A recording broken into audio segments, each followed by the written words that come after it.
মানুষ ঠকালে দুইটি কাজ করুন, তাহলে আল্লাহ তাআলা আপনার পক্ষ নিয়ে তার বিচার করবেন। আমাদেরকে অনেকেই এই দুনিয়ার চলার পথে অনেকে আমাদেরকে ঠকায়, আমাদের সাথে প্রতারণা করে, আমাদেরকে ধোঁকা দেয়, আমাদেরকে বোকা বানিয়ে সে মনে করে সে জিতে গেছে। আপনি যদি এরকম ধোঁকা কারো কাছ থেকে আপনি এমনভাবে প্রতারিত হয়ে থাকেন অথবা কেউ আপনাকে ধোঁকা দেয়, তাহলে আপনি দুইটি কাজ করবেন। নাম্বার ওয়ান, এক নাম্বার হচ্ছে আপনি আল্লাহর প্রশংসা করবেন, বলেন আলহামদুলিল্লাহ। আপনি যদি আল্লাহর প্রশংসা করতে পারেন, একটু ধৈর্য ধারণ করতে পারেন, আল্লাহর প্রশংসা করতে পারেন, আল্লাহর প্রশংসা করলে কি হবে?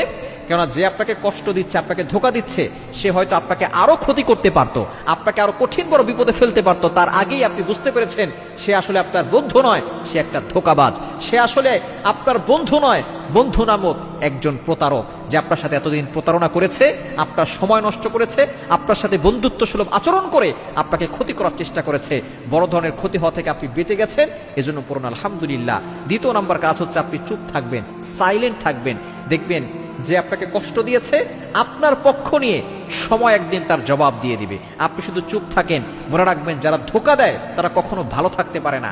যারাই দুনিয়াতে ধোঁকা দিয়েছে তারাই এই দুনিয়াতেই শাস্তি পেয়েছে, যারাই জুলুম করেছে তারাই এই দুনিয়াতেই শেষ হয়ে গেছে। আল্লাহ তাদের পতন ঘটিয়েছেন। এজন্য কেউ আপনাকে কষ্ট দিলে আপনি বলুন আলহামদুলিল্লাহ এবং একটু সাইলেন্ট হয়ে যান, একটু চুপ হয়ে যান। দেখবেন আল্লাহ তাআলা আপনার পক্ষ নিয়ে তার বিচার করবেন।